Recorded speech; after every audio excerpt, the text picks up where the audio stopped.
I had just settled into my couch with a cup of tea when I heard the sound of something sliding under my front door. At first, I thought it was just another HOA violation notice, maybe for leaving my trash cans out for 3 minutes too long. But when I picked up the envelope, I realized this was different. It was thick, heavy paper, embossed with the HOA's official seal. No return address. Just my name, written in an oddly rushed scrawl. My stomach twisted as I opened it. Urgent, private HOA meeting tonight. Attendance required. That was all it said. No explanation. No reason. Just a time and an address, 8:30 p.m. at the clubhouse. I looked at the clock, 8:05. Normally, I'd throw something like this straight in the trash. But something about the tone felt off. Almost threatening. I grabbed my jacket, slid my phone into my pocket, and headed out into the night. The clubhouse was eerily quiet when I arrived. Usually, HOA meetings were loud, full of neighbors arguing about weeds or barking dogs. But tonight, every chair was empty except one. The HOA president, Mr. Leonard Haskell, sat at the head of the table, his fingers steepled like a villain in a movie. "Ah, you came," he said, his voice flat. "Close the door." I hesitated but did as he asked. "You've been very vocal lately," he said, flipping open a manila folder. Inside were copies of every email I'd ever sent to the HOA, complaints about unfair fines, broken streetlights they never fixed, the time they towed my car for parking in my own driveway. "You're causing unrest in the community," he continued. "We can't have that." My heart pounded. "I'm just standing up for myself," I said, trying to keep my voice steady. He smiled, but there was nothing friendly about it. "We'd like to offer you a resolution." He slid an envelope across the table. I picked it up, opened it, and nearly dropped it. Inside was a thick stack of cash. $10,000, he said calmly. "Take it, and you stop filing complaints. Stop talking to your neighbors. Stop making trouble." I stared at him. "You're bribing me?" "We're giving you an opportunity," he corrected. "Take the money, or things might get unpleasant for you." That was the moment I made my decision. I smiled, a calm, fake smile, and said, "I'll think about it." Then I stood, slipped the envelope into my pocket, and walked out of the clubhouse. My hands were shaking, but not from fear. Because tucked inside my other pocket was my phone, still recording. I had just caught the HOA president offering me a bribe on tape. And I had no intention of keeping quiet. I barely slept that night. Every time I closed my eyes, I saw the HOA president's smug face, the way he pushed that envelope toward me, like he was doing me a favor. By morning, I had made up my mind. I wasn't going to take their hush money. But apparently, the HOA already knew my answer. When I stepped outside to grab the newspaper, I froze. My front yard was covered in bright orange violation notices. Grass exceeds height limit. Improper mailbox paint color. Unapproved plant species. Garbage bins visible from street. There were at least 12 of them, taped to my door, my fence, even my car. It was ridiculous. My lawn was trimmed, my mailbox was white, the approved color, and the only unapproved plant I had was a small cactus by the window. I tore the notices down and stormed back inside, furious. But then my phone buzzed. An email notification, new violation issued. Then another. And another. It was like they were filing violations every 5 minutes. By the end of the day, I'd received over 25 fines. Total amount due, $3,750. I paced the kitchen, my heart pounding. This wasn't just petty revenge, this was an attack. I called the HOA office. No answer. I emailed. No reply. By evening, I heard the sound of a car slowing in front of my house. I peeked through the blinds just in time to see one of the HOA officers, a man in a black polo with the HOA crest, taking photos of my property. When he saw me watching, he smirked and raised his phone to snap a picture of me standing in my own window. That was when fear started creeping in. The next day, things escalated. Someone dumped a bag of trash on my lawn. My mailbox was mysteriously broken off its post.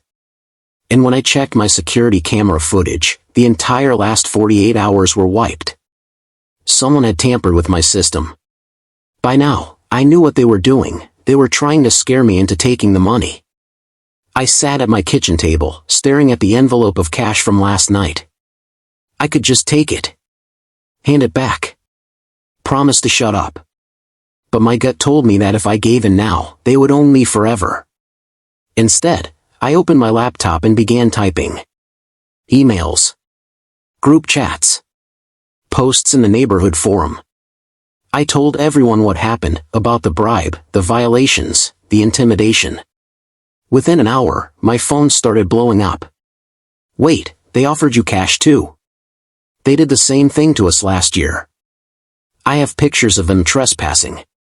My quiet rebellion was turning into a storm. But as I was about to log off for the night, I got a private message from an unknown number. Meet me at the park. Midnight. I can help you. But you didn't hear this from me. For a long moment, I just stared at the screen. Was this a trap? Or had I just found an ally inside the HOA? Either way, I had to know. I grabbed my jacket, slipped my phone into my pocket, and headed out into the dark. The park was empty when I arrived, just the sound of crickets and the distant hum of a streetlight. I almost turned back. Then I saw a figure step out from behind the gazebo. It was one of the HOA officers, a younger guy I'd seen at meetings before. His name tag said Daniel. He looked around nervously before walking up to me. You didn't get this from me, he said in a low voice. But you're not crazy. They really are out to shut you up. I crossed my arms. Then why are you here? He hesitated, glancing over his shoulder. Because what they're doing is illegal. And if I stay quiet, I'm just as guilty. Then he pulled something out of his backpack, a flash drive. This, he whispered, has copies of the HOA's financial records. Unapproved transactions, missing funds, kickbacks from contractors, it's all here. I stared at the flash drive. Why give this to me? Because you're the only one who's not scared of them, he said. Use it. Expose them. Get them out. Before I could respond, he shoved the drive into my hand and walked away, disappearing into the night. Back home, I plugged the drive into my laptop. And what I saw made my blood boil. Payments labeled special maintenance that went straight into board members' personal accounts. Fake invoices for landscaping that was never done. Thousands of dollars missing from the community fund. They weren't just bullies, they were thieves. I couldn't take them down alone. So the next morning, I called an emergency meeting, not of the HOA, but of the residents. At first, only 3 neighbors showed up. Then 5 more. Then 10. Within an hour, my living room was full, angry homeowners clutching stacks of violation notices, photos of broken fences, proof of harassment. This has to stop, I said, standing in the middle of the room. But we can't just complain. We need proof. We need a plan. I showed them the files from Daniel's flash drive. Gasps filled the room. One woman started crying. That was supposed to be the money for the new playground, she said. We have to hit them where it hurts, I told them. At the next HOA meeting, we go public. We show every resident exactly what they've been hiding. Someone asked, what if they try to stop us? I smiled grimly. Then we make sure the whole thing is recorded. This time, the entire neighborhood will see. The next few days were a blur. We divided up tasks. One neighbor printed out copies of the financial records. Another neighbor borrowed a projector for the meeting.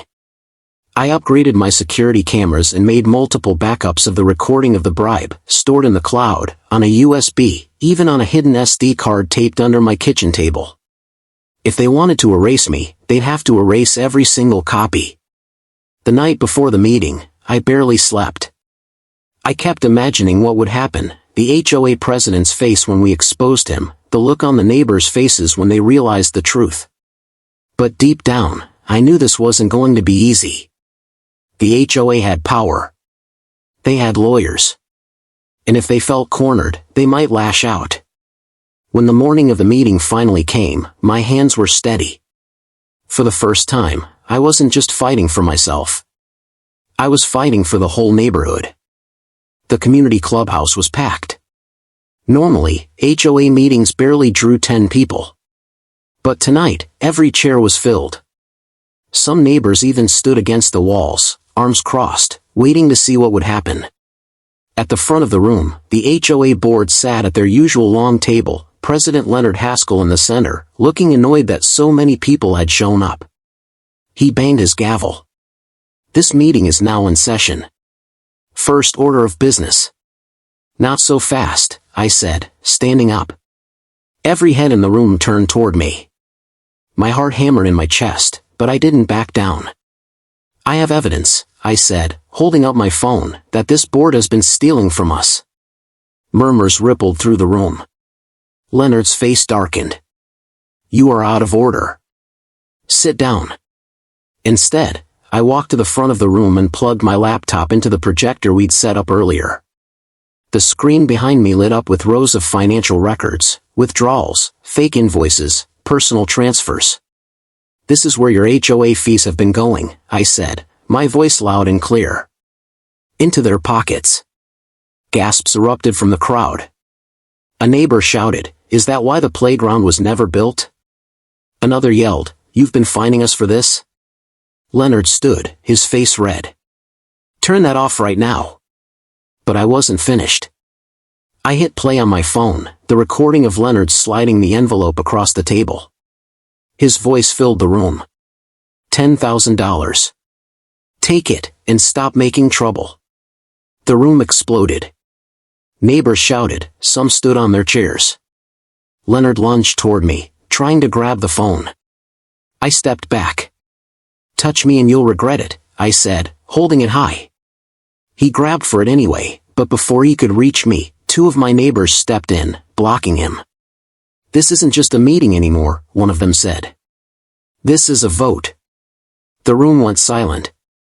It was an unspoken rule: if enough residents voted, they could force the board to step down. Someone raised their hand. Then another. And another. Within minutes, nearly every hand in the room was in the air. Leonard looked around, furious, but he knew it was over. "This isn't finished," he growled, grabbing his papers and storming out of the room. The other board members followed, their faces pale. For a moment, the room was quiet. Then someone started clapping. And just like that, the clubhouse erupted into cheers. But even as I smiled, I knew this wasn't over. Leonard wasn't the kind of man to go quietly. And if he wanted a fight, I was ready for one. The very next morning, the HOA board was officially dissolved. Word spread quickly. The neighborhood Facebook group was blowing up with posts and memes about the great HOA takedown. People who had stayed silent for years were suddenly coming forward with their own horror stories about Leonard and his crew. But my fight wasn't over yet. I wanted more than a resignation. I wanted accountability. So I called the county inspector and turned over every file, every screenshot, every violation notice, and most importantly, the recording of Leonard offering me the bribe. Within a week, the HOA's bank accounts were frozen. The county launched a full audit. Then came the police cars. I stood at my window as Leonard was let out of his house in handcuffs, shouting about false accusations and personal vendettas. But nobody listened. When the news broke, neighbors gathered in the cul-de-sac, cheering. One man brought out a speaker and started blasting celebratory music. Another neighbor handed me a plate of cookies. "You're a hero," she said with a grin. I laughed, for the first time in weeks. 2 months later, we held a new HOA election. This time, the room wasn't quiet or tense, it was full of smiles, kids running around, neighbors actually talking to each other. I didn't want to be president, I had no interest in being the next Leonard. But I did agree to serve as treasurer, to make sure every dollar was accounted for, every cent used for the community. And as my first official act, I made a motion to use what was left of Leonard's secret fund for something good. A neighborhood block party. When the day came, the entire street turned into a celebration. Barbecue grills smoked, kids played tag, music blasted. At one point, I saw Daniel, the insider who gave me the flash drive, standing off to the side. "Guess we did it," I said, handing him a plate of food. He smiled faintly. "You did it." I just lit the match. As the sun set, I looked around at the happy chaos, neighbors laughing, fences no longer a battleground but a place where people leaned and shared stories. For the first time since I moved in, this felt like a community. And as for Leonard? He was facing trial for fraud, embezzlement, and harassment. I didn't know if he'd go to prison, but honestly, I didn't care. Because no matter what happened to him, one thing was certain. He would never control this neighborhood again.